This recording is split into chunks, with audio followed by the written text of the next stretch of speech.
Melissa is very known for telling men to suck her. So I cannot say for sure that women are not saying telling men to suck. Like, no matter what we do, you oppressed. It don't matter if we help you, it's oppressive. If we don't help you, it's oppressive. If we don't do anything, it's oppressive. And I just think it's very odd that now I see both sides of it. I see how annoying it is to have to be a white person and being told all the time that everything is racist, everything is oppressive.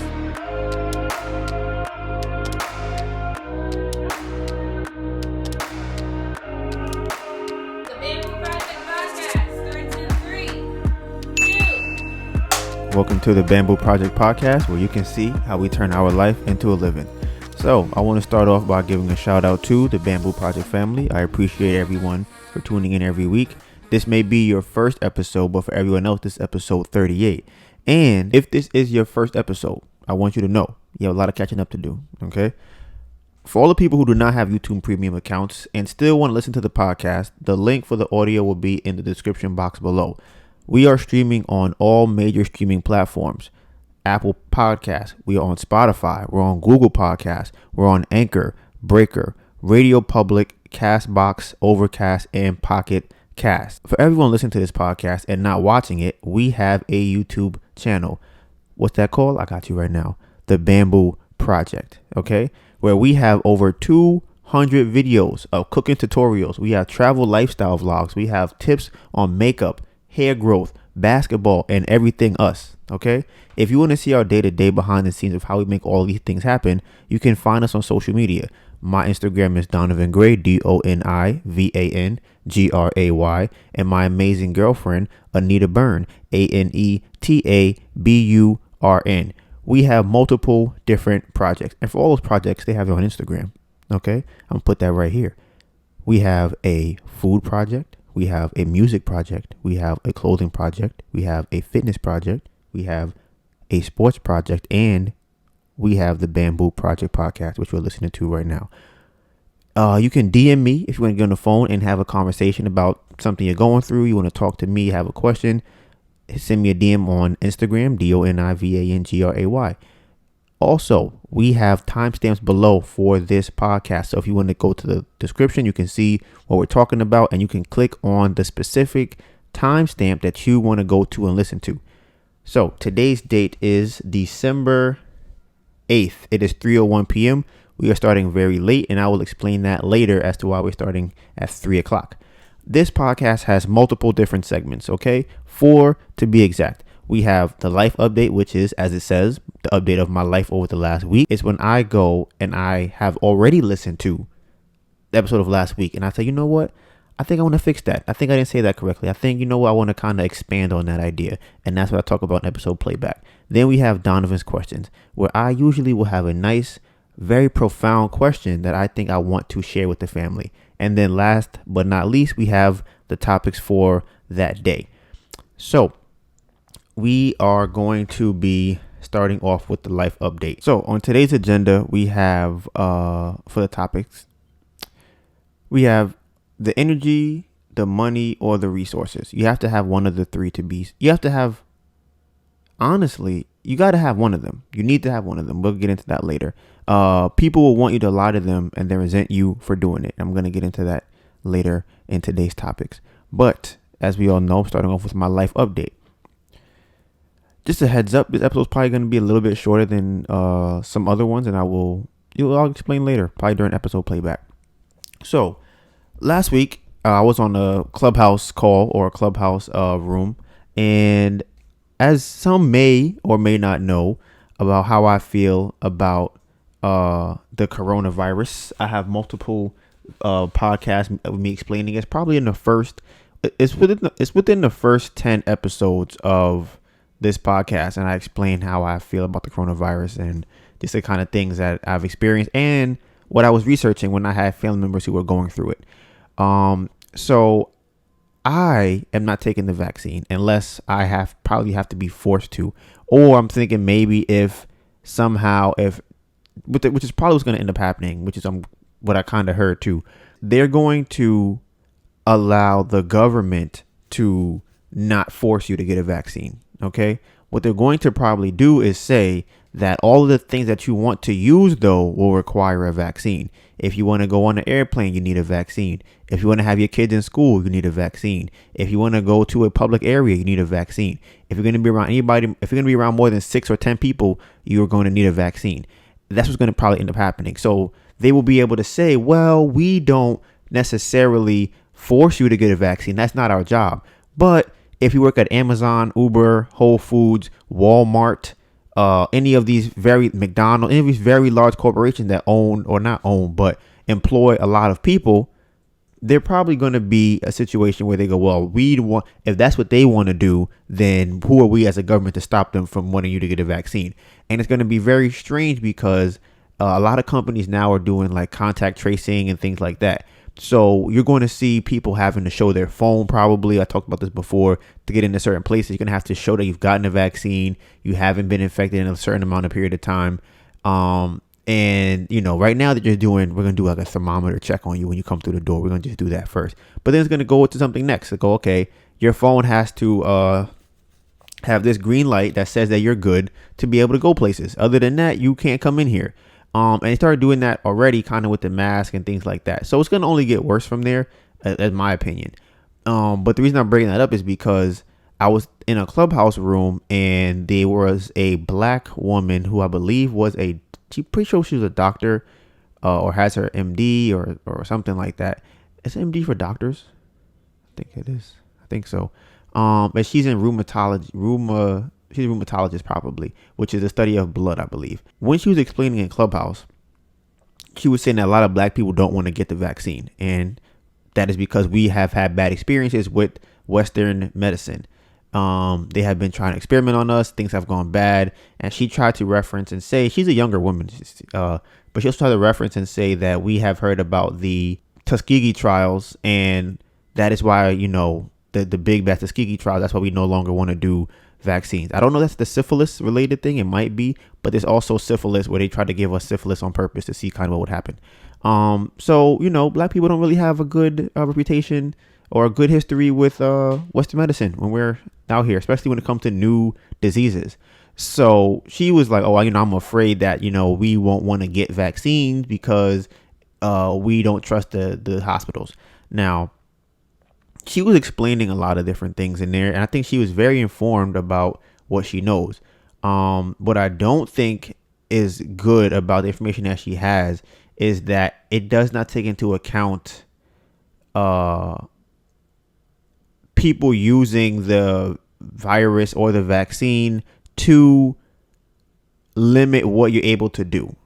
She kind of touched on it vaguely. She was saying that, the government probably won't do it, and if they did, there'll be a very big lawsuit on their hands to try to force you to get a vaccine. That probably won't happen, is what she said. Then she followed up on that by saying, companies, they might just have it like in their stipulations that you're not required to get a vaccine, but we push very, very, very, very, very hard that you get one. So I definitely think that's going to end up happening going forward as far as the vaccine goes. Now, a couple of things that I want to bring up that she has said in this room, because somebody had asked about mutations, and there are over, I heard, maybe 8,000 mutations of the coronavirus. So one of the things that she said was that if there is a mutation of the coronavirus, actually, I'm gonna give you guys an idea of how the coronavirus works, or how viruses work according to what my information is and what she was saying. There's something called a spike protein, right? So you think of a spike. Now, think of taking a spike and putting it in the dirt. Okay, the dirt is you. You're the DNA. The dirt is your DNA. That's how it works, right? So now, when the spike, whatever you want to call a spike virus, comes over and sticks its spike into you, then it uses the information. Let me see if I got this right. It uses not the information. It uses the resources from your body to replicate itself throughout your body. That's what it does, right? But it has to insert itself into either your DNA strands or into your cells, or whatever the case might be. I'm not sure about the specific one, whatever, but that's how it pretty much works. Okay. So remember, you have a spike, goes into the ground, uses the resources from the ground to replicate itself and multiply and become bigger and bigger. Okay. Now, when it mutates, she was saying that it's possible that a mutation may have a spike that doesn't work properly. Okay. I'm using these are very layman's terms. So if you take a spike and you try to stick it in the ground and the spike is broken, then you don't have to really worry about anything happening or anything multiplying because the spike didn't actually get to insert itself into the dirt. So because of that, we shouldn't have to really worry about the mutations as much because a lot of mutations don't have the proper spikes that will get to stick inside of your cells, your DNA, right? That's what she said. Now, this is how I took that, right? My issue with that is there's something called a PCR test, which is what they use to test you to see if you have the coronavirus. There was a couple other ones that she said. I think they might all relate to PCR tests, but my concern is the PCR test. The reason why is because it's supposed to be a test that's not used for, I believe the term is virology. You're not supposed to use that to detect if you have a virus or not. That's not what it was made for. Okay. So it's the way it works is it continues to multiply, or is it multiply? It continues to multiply the cells in your body. I'm pretty sure I'm definitely fucking that part up. Can you pull that up? How the PCR test works? And I'll come back to that. So the problem I have with the PCR test is that the more that you take the test, the more likely it is that you're going to test positive for the coronavirus. That's number one. Number two is everybody already has, or most people have the coronavirus or a corona type virus in their system. It just doesn't affect them. It's just normal. It's just the same way that there are viruses and bacteria and things like that just all around the world, just everywhere. A lot of those could be coronavirus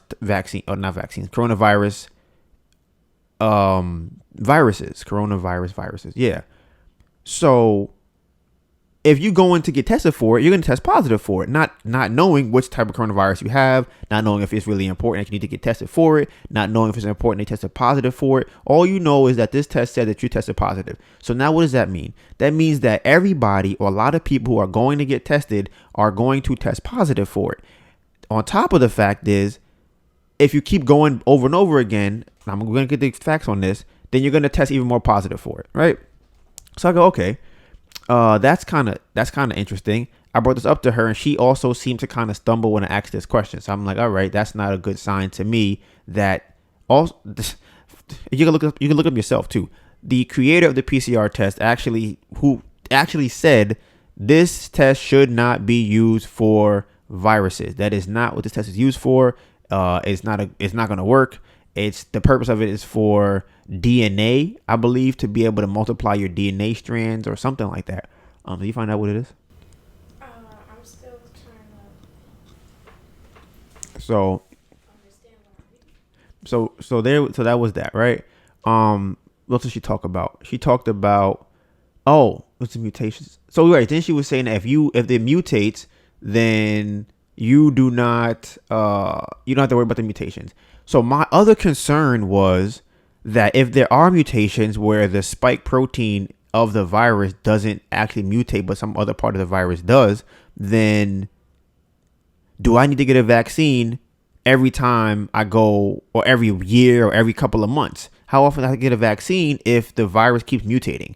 And what I read that is the plan is to continue to keep getting vaccines regularly, because we're going to keep being told that it mutates and it changed and you need a new one and you got to have this, and you can't if you don't have the newest one, you can't go here. We got to update to see which vaccine virus you have. It's going to be like software. It's going to be like, which update do you have on your body? You don't have the 10.12 Big Sur iOS Mac, you can't come here. I'm apologizing. You just can't get I don't know what to tell you. You got to update your vaccine. If you don't update your vaccine, you can't come and do things you want to do. You can't go into enclosed spaces. You can't eat at restaurants. You can't go to the movies. You can't go on planes. None of those things, right? This is my theory. This is what I think is going to end up happening. So what is it? It was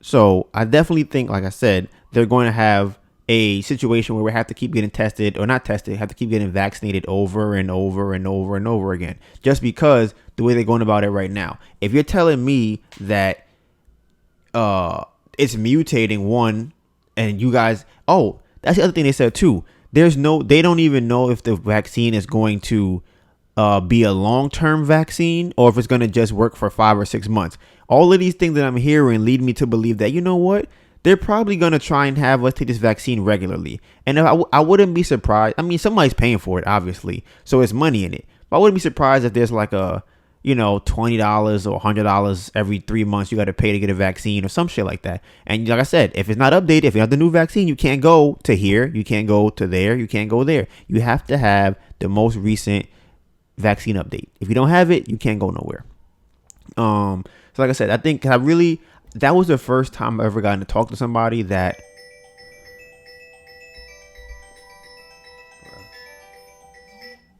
that was the first time I ever got to talk to somebody who's actually right inside of the neck, the trenches of the coronavirus and the vaccine and what's planning to happen and what things like that. And I just think it's so funny because I don't think that she is part of what is possibly going wrong with it. I think that she got information from whoever she got information from. And like I said, I was listening. I'm like, okay, this sounds interesting, but I still find a lot of different problems that you can find in the PCR test. Yeah. Okay. So it seems that it's highly accurate. Is it the accuracy of any diagnostic test depends on many factors, including whether the sample is collected properly, or during the course of illness the testing was done, and whether the sample was maintained in appropriate conditions while it was shipped to the laboratory. But it should overall be highly accurate. You wanted to know how it works? Mm-hmm. So yeah, PCR tests, they test for genetic material. Okay. What does that mean? She said that PCR test for genetic material. Mm-hmm. Okay. So they take your saliva sample and send to a laboratory where coronavirus RNA, which is like, the information in your DNA, if it's present, it'll be extracted and then converted to DNA. And then the DNA is amplified in order to produce a measurable result. So I guess they grow whatever they find till it gets large enough for them to identify it. But it's highly accurate. That's what it says. Yeah, I bet it does. I bet it does say it's highly accurate. I mean, again, this is the issue, is that I feel like most people have the coronavirus in them. Can you look that up too? How many people have the coronavirus in them? Oh, that's another thing too. This is another thing that I had asked. That's kind of a hard question to answer. Why? Isn't a coronavirus like a type of virus, not necessarily like? Yeah. So one thing I asked her was, what happens if I have the coronavirus in my system? No, what happens if I have a mutation of the coronavirus that does not affect anybody because the spike protein is broken? Will I test positive for it? And she said, yes, I will. And now my problem with that is a lot of people may have mutations that aren't problematic, but you're still requiring them to get vaccinated. You're still telling them that they have the coronavirus, even though there's no danger in it. Now, she tried to finesse around it and call that being asymptomatic, which I don't think is the proper way to go about it. Is because, I don't have any symptoms, but that's not because I just have a strong immune system. It's because there's a mutation here in this coronavirus. So if there's a mutation here, I don't think that you should be applying the same types of pressure on me for testing positive if it's not the coronavirus that's killing people, or not even, I can't even say that because I don't even like saying coronavirus is killing people. I definitely think that there's a lot of other things that go into the coronavirus that cause people to end up, passing away. So we find 67 million cases, close to 68 million cases of what? of the coronavirus. No, that's not what I'm asking. I'm asking how many types of coronaviruses are there? They said there's 6 species Mm-hmm. of known human coronaviruses, Mm-hmm. with one species subdivided into 2 different strains, Okay. making 7 strains of human coronaviruses altogether. Okay. And how many of those are I guess, deadly? Or what else did it say about it? They cause different things in different animals. So, coronaviruses are a group of related RNA viruses that causes diseases in mammals and birds. So, in humans and birds, they cause respiratory tract infections that can range from mild to lethal. Mild illnesses in humans include some cases of the common cold, which could also be caused by other viruses, predominantly rhinoviruses. And then more lethal varieties can cause SARS, MERS, and COVID-19. In cows and pigs, they cause diarrhea. In mice, they call hepatitis, and another word that I cannot pronounce. That's interesting.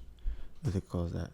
I mean, okay. So listen, that was just a little update on the conversation I had in Clubhouse. If you're in Clubhouse, I definitely would suggest just getting into rooms that you have questions about. I feel like there are going to be rooms of people answering all types of things that you want to know.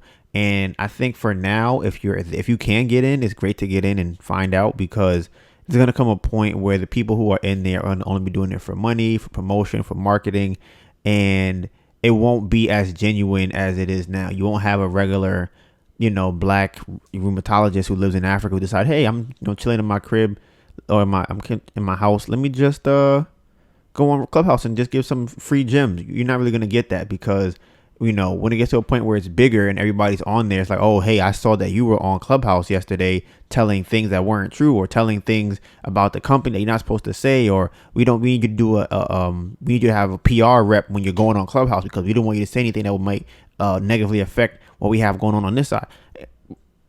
We didn't get there yet. So I would suggest, if you can get on there right now, get on there and try and learn anything that you can. Another thing I run into on Clubhouse this is one of my theories, right? So I want everybody listening to just take a deep breath. Okay.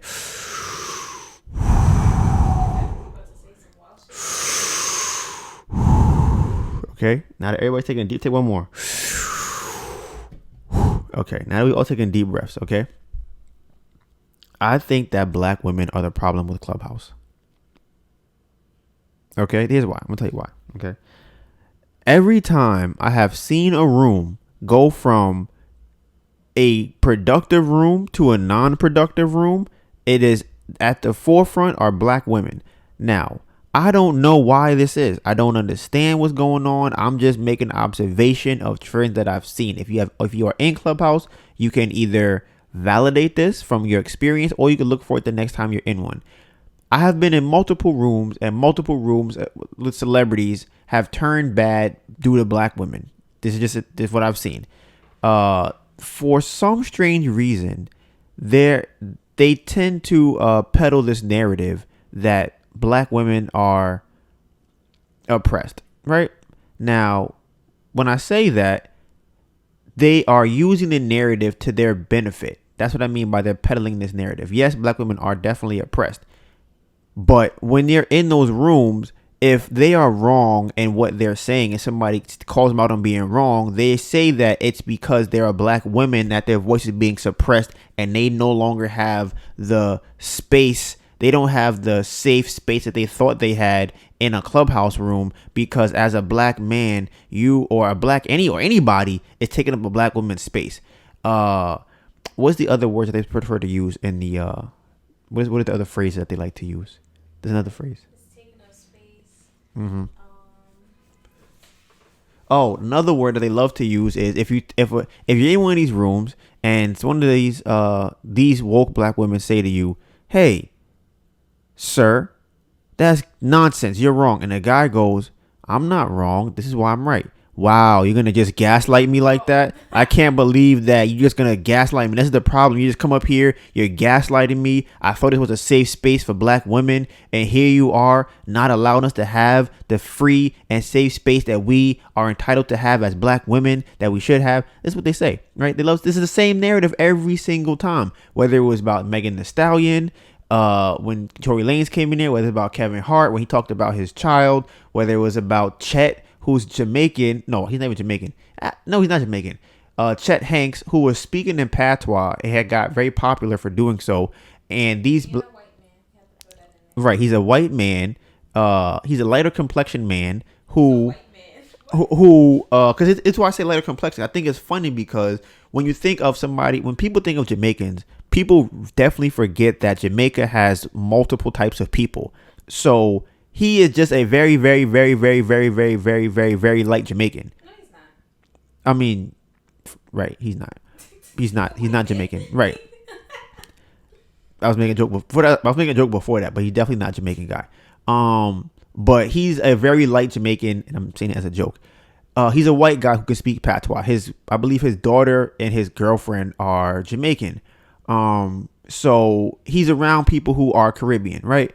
So I'm in this room. Melissa's in the room as well, and there are black women in the room telling him how he is mocking Jamaicans. There are Jamaicans in the room saying, I feel perfectly fine. I'm not mocked. And they are saying that he needs to not speak in patois because there may be one Jamaican out there that does not like him speaking in patois. And he has to be able to respect the fact that at least one person does not want him to speak in patois, right? So during this conversation, one of the women go to him and say, Chet, do you know that there might be a person that's affected by you saying that? And he's like, yeah. But when I first started speaking in patois and it went viral, I just had thousands of messages of people saying how great it was or how funny it was or how much they supported because I'm able to bring light to a culture on a very big platform that didn't have the same light, or not even have the same light, didn't have the same light in that space that he was bringing it to. So as he was doing that, the lady or the person goes, okay, but what about the one, Chet? What about the one? You don't care about the one? And I'm just like, he just said that there are thousands of people who are telling him that, hey, big ups to you. And we just so happy that you did that and you're able to bring light to this. We're enjoying it. And on top of the fact that I think it would be very different if he had did it from a perspective of, what's the Winamon, Cinnamon. If he had did something like that, then it'd be like, wow, he's really like, he's trying to make a mockery of the culture, but he wasn't. He was able to speak patois. I have a Jamaican toenail. That's all I got. I don't have nothing else but that. And he speaks far better Jamaican than me. Now it's in my blood, right? But I don't speak patois. I don't know how to speak patois. So he knows how to speak patois. But these women are telling him that he can't speak patois. Now the funny thing to me is that it's a language. You telling somebody else they can't speak a language? So can I speak Spanish? Can I speak French? Can I speak Igbo? What can I speak? Because obviously if I speak another language, it's racist. And this is what, and like I said, it comes back to this narrative of that black women are being oppressed. And this is seeming to me to go towards the Me Too movement. It's seeming to me to go towards the Time's Up movement, where it's going to become like, honestly, I don't even hear that term anymore. It's going to be like one of those things where it's like, yeah, black women are oppressed. It is what it is. Oh my God. And the problem is, people who don't understand the literature, people who don't actually do the work, are just running around using buzzwords that they heard somebody else use or they saw on Twitter. And when they do that, they kind of muddy up the space for people who actually have problems, because they come up and they call everything an issue. Everything that they say is just, you can't say this to black women. You can't call me wrong. You can't say that I'm lying. I don't got to talk about my body count with you because I'm a black woman. What's wrong with you? And it goes on and on. It gets crazy. So, what else happened in that room? So this is the hypocrisy of the whole situation, right? So during that, these black women are like, you know what, Chet? You need to understand the history of why it's not right for you to say that. And you know what you should do to learn the history? You should read the autobiography of Malcolm X. You know why, Chet? Because he's going to tell you what you need to know about the white people who oppress black people by taking their culture, right? Now, I didn't catch on to this, right? I'm going to tell you why. Because I have a toenail that's Jamaican. Only my toenail is Jamaican, nothing else. I don't really know about Jamaican culture like that. Immediately, Melissa heard this shit and said, what the fuck is she talking about? What the fuck is this bitch talking about, right? So I'm like, what happened? What's going on? She's like, Malcolm X is not Jamaican. Why are you telling him to read about black problems to solve Jamaican issues? Like, why are you trying to give him black solutions for Jamaican problems? That doesn't make any sense, because the things that we experience in Jamaica, or Melissa was talking about people that she knows in Jamaica, that they experience there or just as a whole, are not the same problems that black people here experience. They're different people. There's different things that they go through. And to just say, well, he's black, so he must know the same thing that he's going through, it's hypocritical, and it's borderline racist, which is hilarious to me. And which is even great is that later Jamaicans pulled up in the room and was like, bitch, what the fuck are you talking about?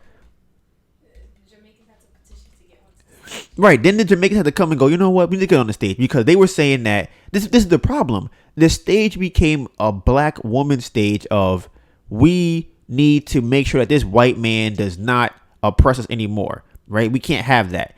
And it's funny. Another thing that came up is one of the girls said, yeah, I showed my dad, he's Jamaican. He thought it was funny.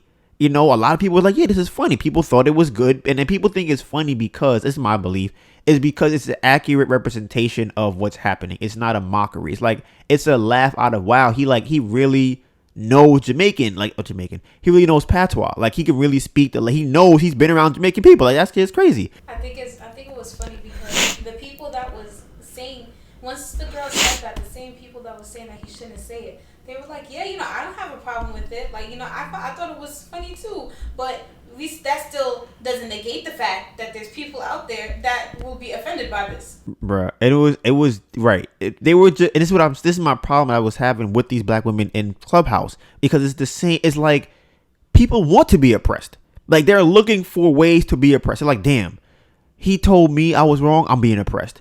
Damn, he kicked me out of the Clubhouse room, I'm being oppressed. He sent me down from the panel to the audience, I'm being oppressed because I'm a black woman. And it's like, one thing that I've had to realize too, I've talked about on this podcast before, right, is that I know that I'm privileged, right? And I'm going to say why I'm privileged as a man. I'm privileged as a man because I did not know that I had privilege, right? That's the crazy thing about privilege. And the reason, like I said, the reason that I knew I had it, because I did not think about me not having it.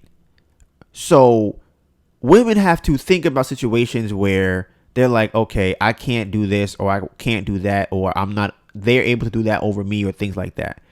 So it's very similar to white people, right? But now that I'm on the other side of the privilege, now that I understand, like, okay, there are things that I don't even think about as a guy, because it's just not something that comes to my brain. I have the privilege of not thinking about it, right? So now I have the other perspective of a white person, right? Because I tend to keep finding myself going, are y'all serious? Are y'all serious? Oh yeah, not, everything is oppression. Everything is oppression. Everything we go to, everywhere we go, you oppressed. You oppressed here, you oppressed there, you oppressed everywhere. You, like, no matter what we do, you oppressed. It don't matter if we help you, it's oppressive. If we don't help you, it's oppressive. If we don't do anything, it's oppressive. And I just think it's very odd that now I see both sides of it. I see how annoying it is to have to be a white person and being told all the time that everything is racist, everything is oppressive. Because now I see that as a guy, I am not necessarily me per se, but I see that men are told all the time they're being oppressive, they're being toxic. And the guys are like, are you sure? Like, I don't know if I really am being that. I don't think I am. And then they go, wow, the reason you don't think you are is because you're a man who has privilege. You don't have to acknowledge the fact that they do have privilege. And it's like, honestly, I really believe this all started from, I think it was Grownish, where it was a scene where she was saying that black people can't be racist because we don't have the power to be racist. And once I seen that scene, the shit just went, everybody kept saying, I never heard that phrase really until I saw that in the movie or in the show. Like, and once I seen it there, everybody was saying it. It was everywhere. That is just my opinion so far on the Clubhouse. And they were just coming at him. And I'm like, obviously, there's a girl named Brittany Rose who does real estate, and she's black. And I think she's a very good moderator when she is in charge of a room. She does real estate and things like that. So there are black women who don't do with all of the fake woke nonsense, right? But what I do know is that 99, if not 100% of the times I have seen a room go from productive to unproductive is because black women feel like they're being oppressed. Every time. It don't matter what it is. It's every single time. Now, it could be the demographic of Clubhouse. It could be who I'm following possibly. But I never went to a room and we were talking about, hoes in basketball, and guys just started cursing each other out and crying and getting mad and telling somebody, I'll pull up on your house right now and shoot you, I'll kill your mother. You don't hear about none of that. That's the male version of girls being offended. That's the male version of it, where it's like, yo, we gonna fight right now. Yo, fuck out of here. You ain't talking to me like that. Fuck. That's what they're doing. A girl, I tell you last week, a girl told dude, he said he was a dick rider in Kevin Hart's room, or 2 weeks ago, because she called a bunch of guys dick riders because I guess she said like they was dick riding. I personally just don't think that's gonna happen in other rooms. I ain't seeing no white people doing it. I ain't seeing no men doing it. Black men. I ain't seeing Asian people doing it. I ain't seeing nobody else but black women. Black people on Clubhouse. See, that's what I'm saying. So that's why I can't. That's why I can't say for sure what it is. All I know is that when I do see it, it's only one person or one type or one archetype that's doing it. So you guys look out for that. If you start hearing the narrative of we're being oppressed, and if you start hearing the word gaslighting, and you start hearing the word a safe space, you get out the room. Just get out. You got to get out. I'm telling you, it's about to go bad. If you start hearing words like we need a safe space, leave quietly. Just leave quietly. Okay. So one thing I also noticed too, right, with social media in general, and I've been thinking about this for a while.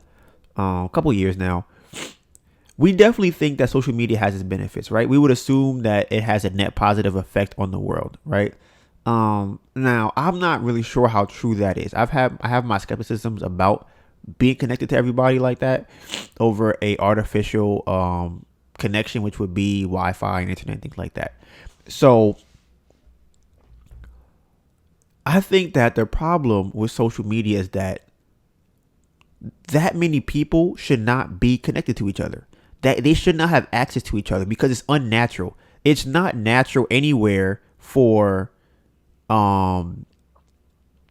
billions of people to be able to just communicate with each other and to have to intake all of that at the same exact time. Like somebody can pull up to a Clubhouse and start screaming at you. You can have hundreds or thousands of people just screaming at you. You can have on Facebook or Twitter people just writing you, oh, I fucking hate you. You suck. Your mom should die. I hope your kids die. I hope you burn in hell. And you, maybe if one person said it, you know, you're walking down the streets, a crazy person, they yell out at you. You're like, okay, whatever it is. But if every day you leave your house and every day there's everybody on the block around your house, to the store, to your job, on the train, back home, in your house, was just saying that you suck as a person, it would affect you because it's every person that says it. How could you not assume that you're doing something wrong if everybody that you come in contact with is telling you you're doing something wrong? It's very hard to be like, no, I know I'm doing something right when everybody around me is telling me I'm doing something wrong. He's a very strong person to be able to do that. And the average person, especially if they do not understand what's happening with social media, they don't understand that there is a I will call it a pressure. There is a pressure on you to connect with other people on social media. If you're on there, you're going to be looking at what other people's videos and their memes and their pictures, and you want to read their tweets, and you're on there interacting with multiple people. You're taking in all the things that they say. You're reading comments, you're reading tweets, you see how many likes you get. I don't think people are supposed to be connected with this many people at the same time, right? So the reason I'm saying this is because I don't think that social media will ever be, I guess it has its benefits. I don't think we will ever escape the problems that we run into on social media. And I see with Clubhouse that we're already going down this route of it just becoming chaos. It's becoming chaotic. And it's because you should not have a situation where 400 people are just in a, and this is the other issue with social media. This is one of the bigger issues with social media, is that if you as a girl call a room of men dick riders, you could get beat up in real life. There could be a guy in that room who goes, bitch, I'll slap the shit out of you. Honestly, African man must have some shit out you. An African dude might punch you in your mouth. But that will happen on Clubhouse. You might get slapped in the face if you was in an African room.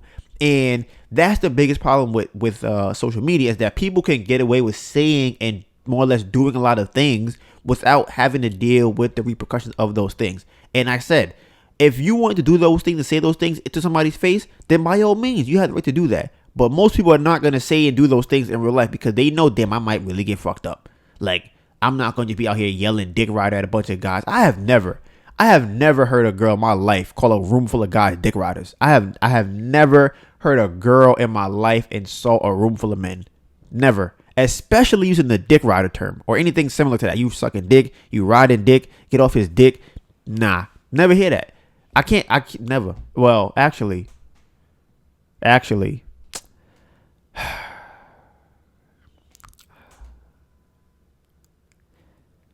Melissa is very known for telling men to suck her dick. So so I cannot say for sure that women are not telling men to suck their dick, okay, or dick riding or get off a dick. I cannot say for sure about that. Now that I think about it, Melissa has definitely told multiple of men to suck a dick, preferably hers. So yeah, I'm just gonna put that out there. So it's very likely that you could get beat up, but there is a possibility that you won't get beat up. But the men you're talking to ain't shit. They should not be allowing you to tell them to suck your dick. That's all I'm saying. So that was my Clubhouse experience over the last week. I almost forgot actually. Before I'm in my little Clubhouse rant. Clubhouse have the craziest shit I ever heard on there. We was in a room yesterday, right? Up till probably 2-3 in the morning. You gotta pay them their coin. Facts. I gotta pay them because they might jump me. They honestly might. Bitches, excuse me. They were kind of big. There's some big ass black bitches in here. So one of them was big. I mean, it is what it is. The problem is not that. The problem is the word bitches. Oh, so they could be big black. Oh, big black women. I feel like that sounds worse. That sounds worse than big black bitches? Nah, you're probably right. But either way, it was, listen, all I'm saying is that there were some women in there who I view to be as very confident, right? Now, this room was geared towards being a sugar mama, sugar baby, being sugar babies, right? Now, if you're unfamiliar with this term, which I'm pretty sure you aren't. The room was about hoes. Oh, I thought it was about... Oh, facts. They weren't all sugar babies. Some of them were just straight up hoes. And they was fucking for money. Strippers. What? There was a dominatrix. There was a stripper. There's a bunch of hoes. Sugar baby. But they have different whole professions. But they all hoes. So, I mean, again, this is what they call themselves. You can't get mad at me. This is the room. No. Because a sugar baby is not the same as a stripper. And we saw the difference. So I call them hoes. I didn't say sugar babies. I said they hoes. They all hoes. Different kinds of hoes. So you got different kinds of hoes. You got different whole teams, and they're on different teams. All I'm saying is that there's some wild shit going on underneath the streets of the world that we have no idea exist, okay? These girls are talking about how they getting paid $20,000 to shit on somebody's mouth. One girl said, I love peeing in the guy's mouth and watching it drip out of his throat. Shit was crazy. It was insane. And they were saying, yeah, I get paid all the time. I put the most requested videos of her taking a shit. She puts the phone on the toilet. I know a lot of y'all probably like, oh my God, what are you saying right now? But I'm going to get past that part. That shit was wild. So they were talking about, they were teaching other girls how to be proper hoes and how you got to always be on point and ready to be out there and be a hoe, And I think something that I find is very funny too. So first thing, I think that I would prefer my daughter to be one of them than a stripper that I've seen, and they have a lot more confidence. If my daughter is gonna be confident about being a hoe, then sure, be a hoe. That's what you want to do. I don't care, right? Now, one of the girls was like, "Listen, when I go to these events, my family events, and they ask me how I get, how I do so well, I say I'm selling my pussy." That's what she said. I'm selling my pussy. That's what she told them, and she was like, "You gonna complain? No, the fuck you're not, because I'm paying for your bills. I'm paying for your bills with this pussy. It's paying for your house, paying for your school loan, paying for your car note. So yes, I'm selling pussy and I have a degree, but I chose to sell pussy instead on the side of my degree.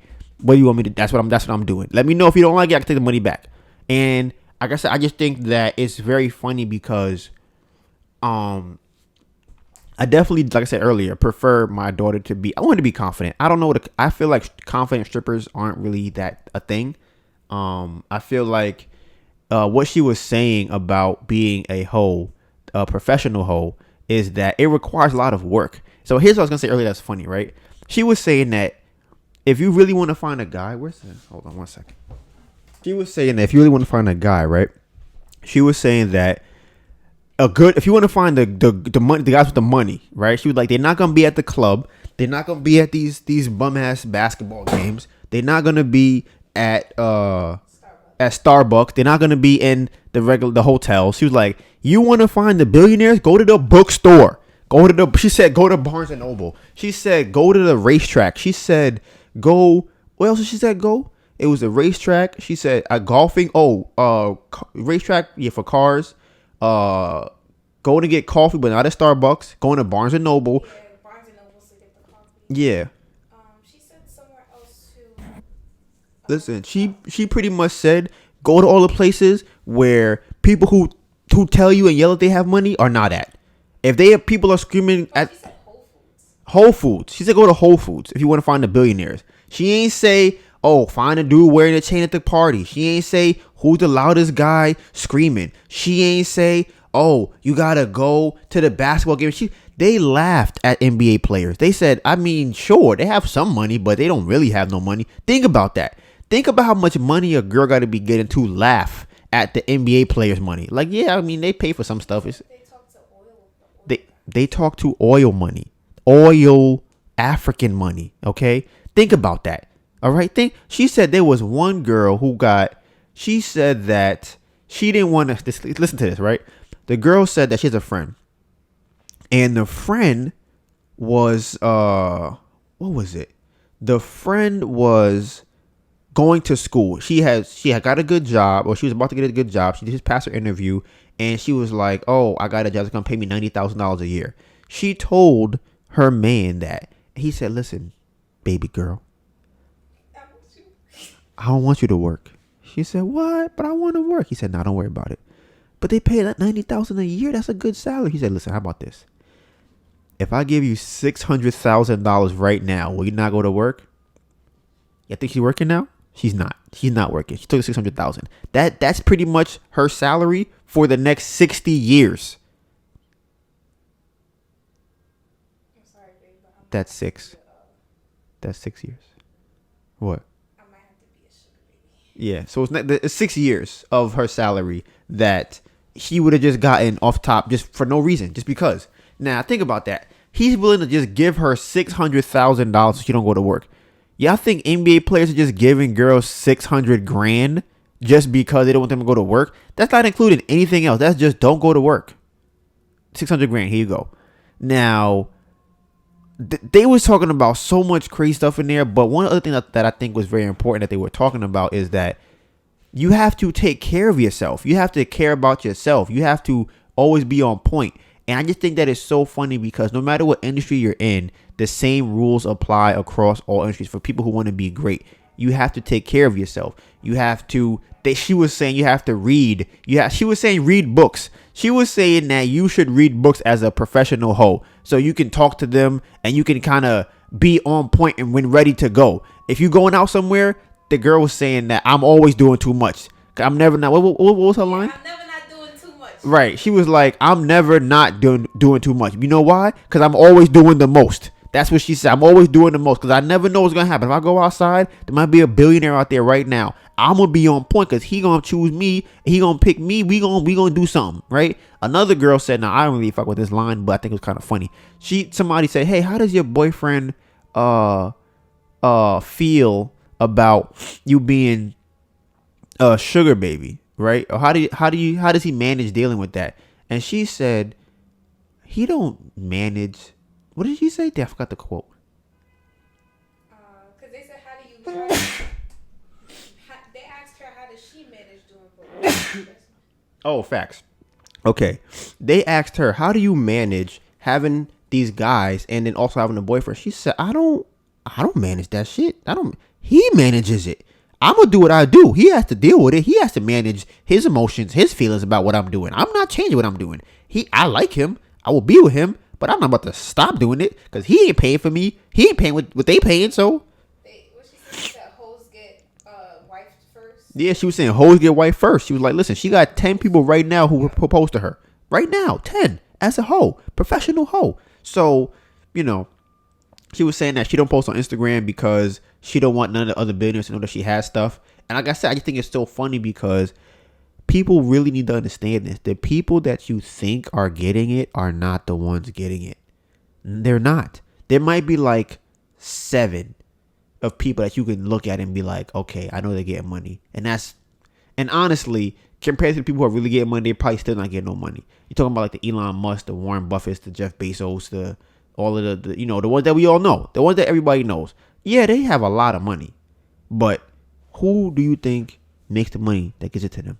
They have more money than them. Okay, that's all I'm saying. So, yeah, LeBron's a lot of money. Yeah, LeBron is doing well. Yeah, Kevin Hart is doing well. Jay-Z has some money. Kanye got some money. But, they ain't about to pay $600,000 to a girl so you don't got to go to work. That ain't happening. So, I just wanted to touch on that. That was my experience on Clubhouse recently. And this is all part of my life update, by the way. I wanted to know if other people have experienced this. And if you have, stop doing this. But I'm going to explain what it is. A lot of people whine and complain just so that they can be whining and complaining. And it's crazy to me, right? Now, the reason I say that it's crazy is because that person will resent you for telling them the truth, right? So they'll whine and complain to you and go, oh my God, I can't believe that this is happening. Oh my God, I don't know why, right? I wish it would stop happening to me. And then you go to them and you say, yeah, why don't you just stop going outside and saying things like that to people? Then that will solve all your problems. I know, but I don't want to, right? That's how whining sounds. For some reason, it always has the same tone. It sounds like Tina. It's the same sound all the time, right? Now, like I said, the reason I'm bringing this up is because I think that people really need to understand that there is no purpose, zero purpose of whining and or complaining. And the reason, me and Melissa were talking about this the other day, right? Because I was trying to understand there's a difference between people who are telling somebody else their problems and people who are whining and complaining. And I couldn't understand exactly what it is. Now, I think it all depends on where it comes from specifically. And that is what breeds the different kind of reaction to what it is that you're saying. So I'm giving an example of what I mean. So let's say I stub my toe right now, right? Ah, shit, fuck my toe. I stubbed my toe. That shit hurts. That's crazy, right? That's me saying I hurt my toe. Now, here's the other option. Oh my God, my toe hurts. Oh my God, my toe. Right? Now, why does one of those things sound worse than the other? Why is that? You think it is the tone of my voice, obviously, right? But what is producing the tone of my voice? What do you think it is? Right? I'm going to give you a second to think. Okay, time is up. This is what I'm trying to say, right? It's the fact that you are looking for somebody else to not validate, to sympathize with what you're going through. That's what you want. You're like, damn, I want somebody else to make me feel better about what I'm going through. That's when you start complaining and whining because you want somebody else to fix your problems. If you hurt your toe and you thinking about yourself fixing the problem, you don't sound like that. You don't complain to yourself. You don't whine to yourself. You just go, damn, I'm going to try and fix this myself. Like, damn, I stubbed my toe. I got to go and I got to get a Band-Aid. I got to go and I got to get, alcohol. I got to go and I got to get a wrap for it so it doesn't hurt anymore, whatever the case might be. And I think that people need to understand that what you think and what you say to yourself is what causes your reaction to things. So if somebody is whining and complaining, it's because they are thinking about in their mind, oh my God, I can't do this. Oh my God, please, I don't want to do it no more, right? That's what they're doing. And you as a person who is whining and complaining, it comes from a weak mental strength, right? Now, I was trying to understand what exactly it is to have mental strength. Now, Melissa and I were talking about this recently too, where I will just do things that I think have helped me over the years to build up mental strength. And small examples of that would be, if I got to pee, I'll just kind of say, you know what, I'm going to wait till I finish editing this video. And then I'll finish editing the video, say, you know what, I got to pee, but I'm going to put this plate in the sink. Okay, I got to pee. Before I pee, I'm going to just plug my phone in. Okay, before I pee, I'm going to just send this text real quick. Okay, I got to pee. Let me just move this shoe off the floor real quick. And I'll just do little things like that. because what it's doing is it's teaching me to know when I get a feeling of, oh, this has to be done, I could take a deep breath and keep pushing myself to do more things. And if you can apply that to anything else, you're going to be successful. You're going to be a lot stronger mentally, because every time you run to that same situation where you have to do something, you are able to push through something that you have to do, even though let's say it hurts. And I think that's why it works with military, and that's why it works with school, because it's like, okay, you're in the military, the shit sucks, but you have to keep going through it, which is why people in the military are usually supposed to be very mentally tough, because they go through so much shit, and there is no, I'm going to just back out, I'm done. It's no. You're going to keep going until this is finished. There is no stopping. And I think that's another issue, too, that comes in with people who are, that is the issue of people who I think that they never get to experience what it is to have success. Because it's not that they give up early, is that they get the success, they think, by accident. They don't think they got it by putting the work in. And it's a different kind of feeling you get when you think that, when you know that you got to where you got to by the work that you put in yourself. So think of it like this as an example, right? Think of an escape room. If you're in an escape room by yourself, right, and you want to get out, and they tell you, you can press the button right here, you can just leave. You never really have to rely on yourself to do anything. You're like, you know what, I could just kind of, whenever I feel like I'm trapped or scared, I could just leave, press a button, right? But if I told you that you are not leaving this room until you figure out how to get out, you're going to be in there for a while, and there is no somebody's coming to save me. I have to rely on myself to get myself out of this situation. And that's why I like the escape room example, because people will get out of a situation and feel like, oh man, I got out, but not because of their own actual hard work. And one person that I definitely, I've been watching, kind of what he's been doing for years now. We would play basketball together. His name is Isaiah Williams. I put Instagram in the, what's his Instagram? I.will5. That's his Instagram, right? Now, this guy has been he probably doesn't even know this.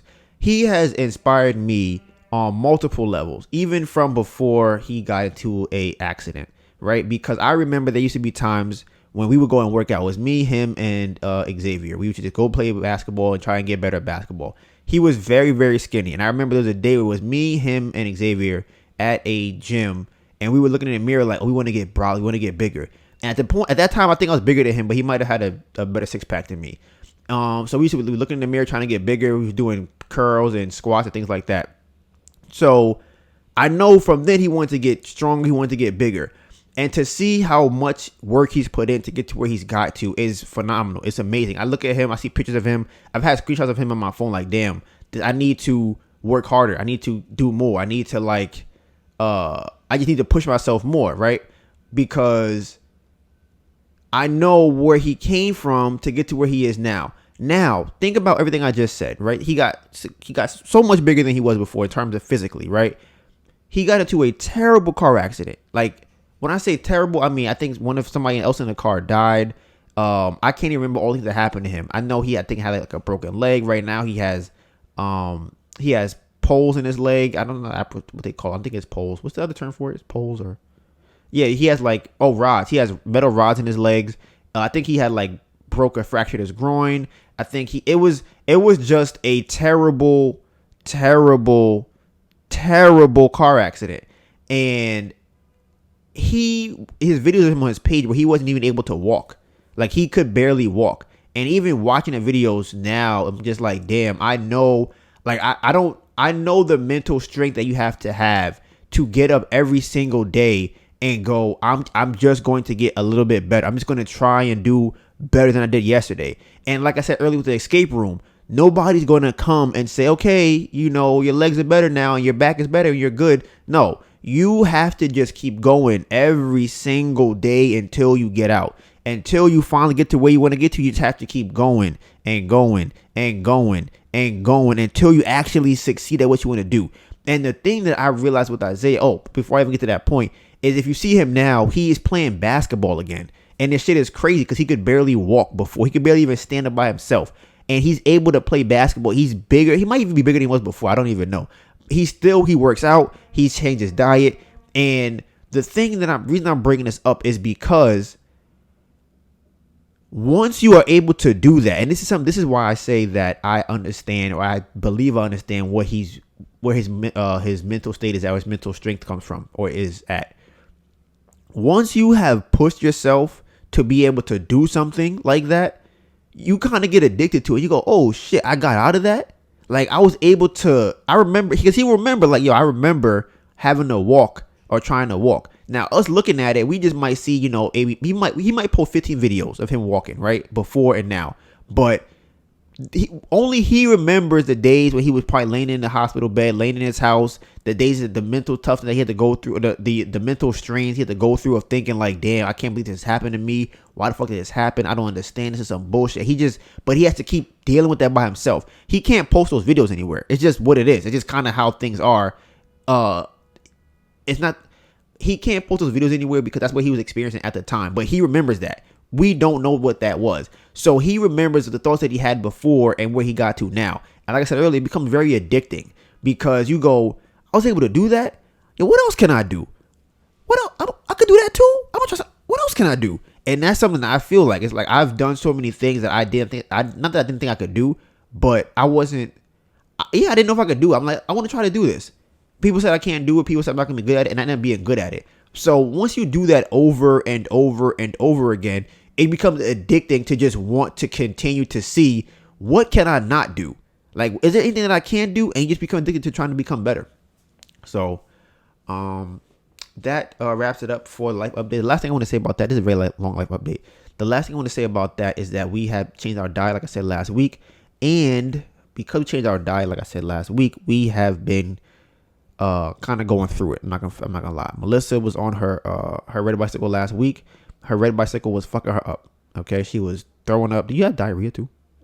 She whole body fucked up. She hasn't had cramps like that, she said, in a long ass time. Like when she gets a period on the first day, she might have cramps for like, she might be out of commission for like 2 to 4 hours possibly for the day, and then she'd be fine. She was out for the whole day. It was a wrap. She was throwing up multiple times. She couldn't really eat the food. She was throwing that shit up. She was shitting. It was just crazy. She was sleeping. It was bad. And I be trying to tell people, y'all be thinking that this shit is normal, and it's not. You need to change the food you're eating. I'm telling you. Yeah. Kiki Palmer's, changing her food right now, trying to do the Dr. Sabi thing. We got food videos. I'm telling you right now. Something's going to happen soon where you're going to realize like, oh shit, I need to change my diet. It's going to change your life, especially girls who have their period. So my face starting to get kind of fat. I'm not really getting too many pimples, but I am getting pimples. My armpits start to smell now. Another thing too I realized is that when your armpits? Yeah, listen, I already know. When I eat the electric food, listen, y'all listen closely. I don't have to shower. Okay? It just sounds crazy, right? I don't smell. If I don't eat electric food, bruh, give me 2-3 days, I smell like all types of crazy shit. It just my arms smell funky, and I'm like, bruh, before I could go a couple days without showering and be like, yeah, that's crazy. I don't really smell nothing. Like I don't smell any different. Nothing happens. My farts don't really smell like that. It is what it is. And once, give me 3 days of eating some other food, my face getting all puffy, my forehead start breaking out, my armpits smell, my feet might smell, I feel all oily. I'm like, this shit is crazy. It's really crazy. But like I said before, you got to make a sacrifice, and the sacrifice is working. Like we're getting a lot of work done. We've been posting so many things on our YouTube channel. Like so many things. And speaking of YouTube channel, what happened? I was gonna say I tried to cook the other morning. Oh yeah, she tried. When you talking about the tortillas, yeah. So I'm saying we don't listen. It's a lot of work to cook that stuff. Like especially if you're doing what we're doing. I think if you're not doing what we're doing, you'll be fine. I think you should definitely transition into the diet that we did have.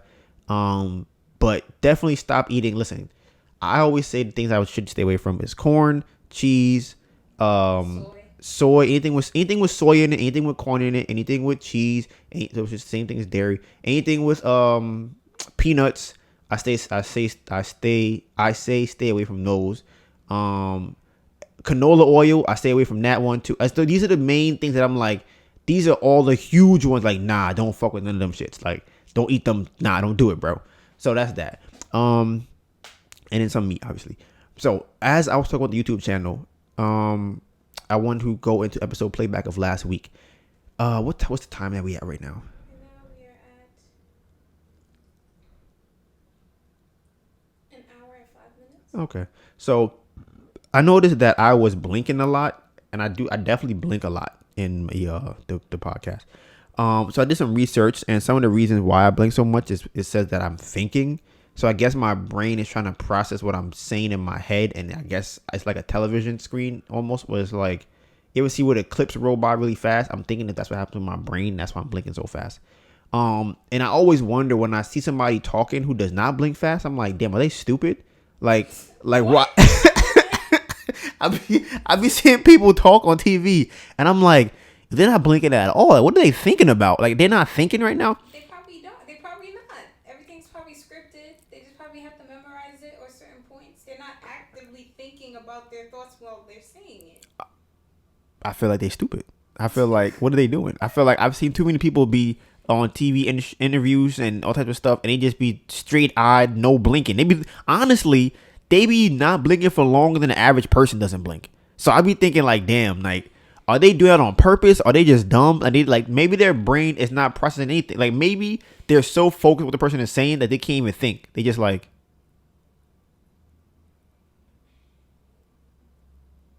you didn't see me do the slow blink. Hold on, do it again.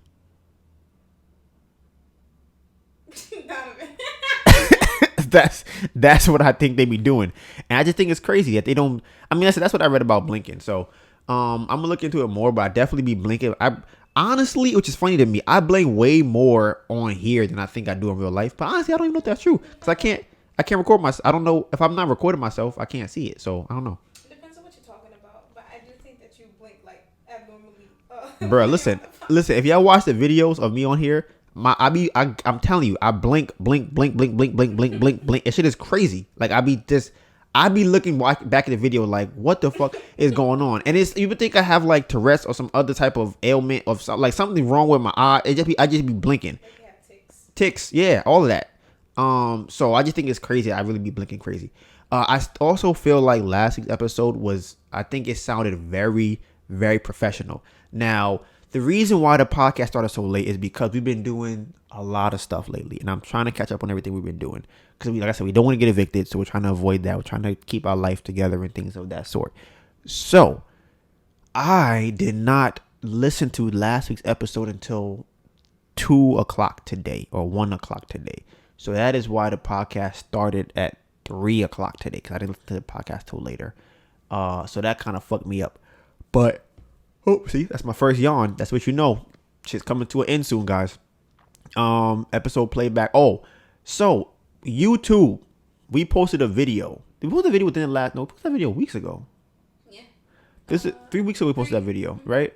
That video was doing numbers. It's doing numbers right now. Okay, it is a video we posted about a person named Jerry Norton who does wholesaling. And if y'all remember, I talked about us doing like, I think I said maybe 3,000 views to 4,000 views a month. We shattering all of those numbers right now. Okay. Last time I think I made the podcast, we might have been at like 150, possibly, maybe not even 150 yet of subscribers, right? And we at 162 right now. Let me check my shit right now. We at 160 motherfucking 3. That's what I'm talking about.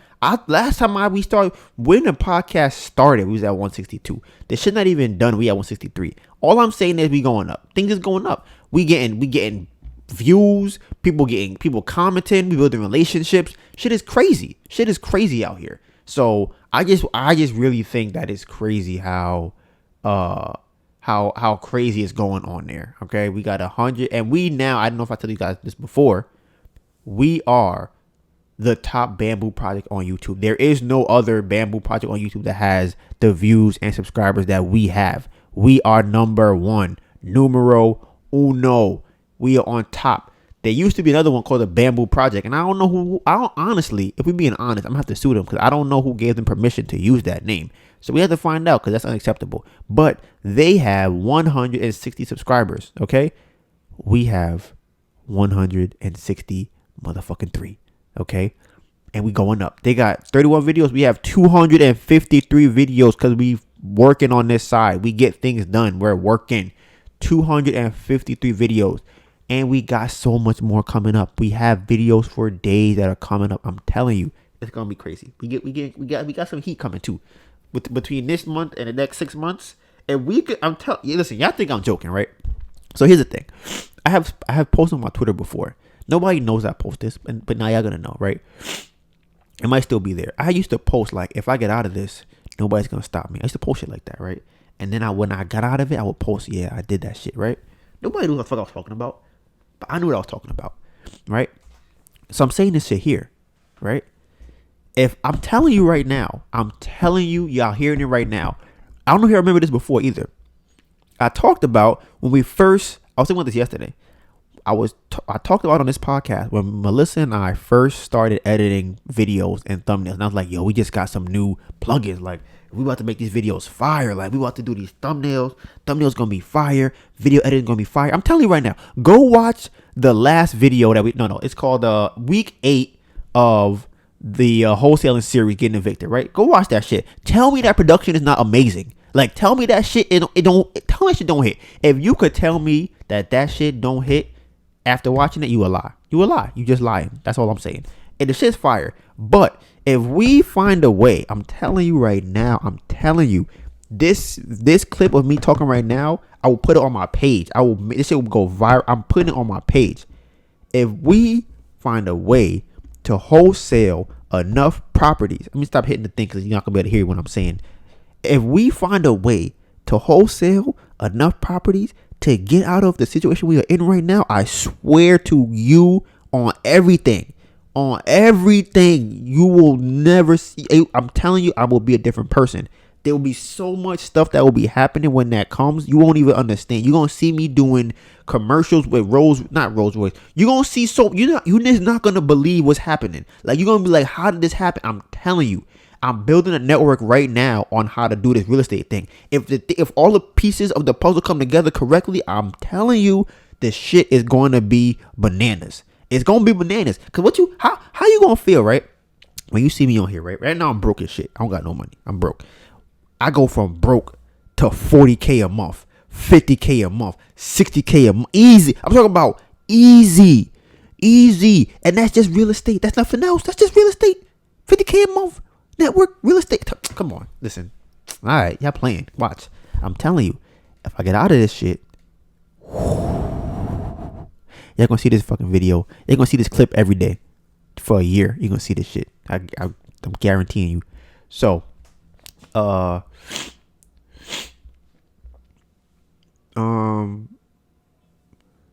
so this is one of the topics I have for today, right? What time we at? I don't think you should do today's topic. Okay, what time we at?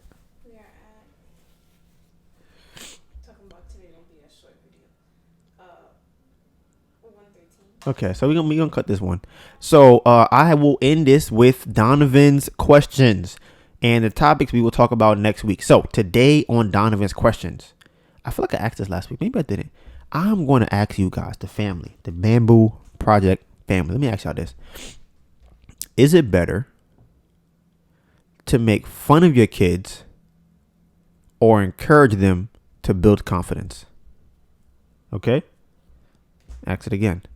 Is it better to make fun of your kids or encourage them to build confidence? All right. So now, Melissa, can you scroll down for me, please? I want to hit you guys with the what's up. All right. So guys, if you have a topic that you want to discuss or something that we said that you want us to dig deeper into, DM the topic to the Bamboo Project _podcast. We are welcoming guests. We shoot between 10 and 12 on Tuesdays. And if you have not already, you can go check us out on social media. Mine is DonivanGray, DonivanGray. My amazing girlfriend over here is AnetaBurn, AnetaBurn. We have multiple projects on this. We're doing a lot. I'm telling you, shit gonna get crazy. We have the food project. We have the clothing project. We have the music project. We have the fitness. You know what? Watch this. Wait. I got y'all. Y'all not even gonna know what's coming. Watch this. I'm about to hit y'all with this real quick. I'm gonna read a text to y'all that I got the other day. The text says, "Hey Donivan, I'm thinking you and your girl can stop by the store one day when you're free and see what clothing collaborations we can do. I'm telling y'all, shit's gonna get crazy. We got the fitness project, we got the sports project, and we have the Bamboo Project podcast, which you are listening to right now. Okay, Bamboo Project out.